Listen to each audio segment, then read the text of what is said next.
Hello বন্ধুরা, প্রত্যেক দিনের মতন আজকেও আমরা বেরিয়ে পড়লাম ভিডিও করতে। আর দেখো ভিডিও করে ফেরার পথে আমাদের যাওয়ার কথা ছিল পিসি শাশুড়ির বাড়ি, কিন্তু গেছি অনেক লেট করে। আর পিসিও খুব রাগ করেছে।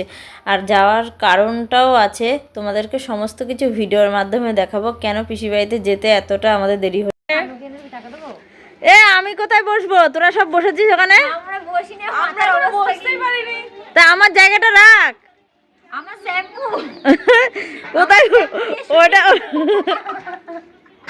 মেন সমস্যাটা হয়েছিল ভিডিও করে ফেরার পথে। যখন আমরা পিসি শাশুড়ি বাড়িতে যাবো বলে বেরিয়েছিলাম, তখনই হঠাৎ রাস্তার মধ্যে গাড়িটা খারাপ হয়ে গেছিলো। তো আমরা এই দাদাভাইয়ের দোকানে এসেছি। দাদাভাই বলল, তোমার যে গাড়ির মধ্যে যে মোবিল দেয়, সেই মোবিলটা একদমই খারাপ হয়ে গেছে, তোমাকে মোবিল চেঞ্জ করতে হবে। আর এই দেখো, বিশ্বকর্মা গ্যারেজে আমরা এসেছিলাম আজকে গাড়িটা ঠিক করতে। তার দাদাভাই খুব সুন্দর যত্ন সহকারে গাড়িটা ঠিক করলো। আর আমাদের গাড়িটা অনেক পুরনো তো, আর প্রচণ্ড ময়লা হয়ে গেছে। দাদাভাই সেটাই বললো যে, দাদাভাই তুমি এই গাড়িটা একটা সার্ভিসিং করিয়ে নিও। তবুও দাদাভাই যথেষ্ট সাধ্য চেষ্টা করলো। আর এই দেখো, আমরা পিসি শাশুড়ি বাড়িতে চলে আসলাম।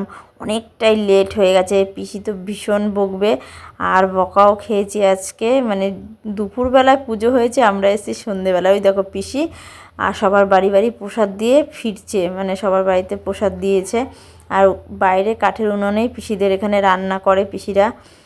আর শীতকাল বলেই রান্না করে, আর নাহলে গ্যাস আছে, গ্যাসেও রান্না করে। আর শীতে কাঠ জমিয়ে রাখে, শীতে একটু বাইরে রান্না করার জন্য। রাতের বেলায় করে না, দুপুরবেলা রান্না করে।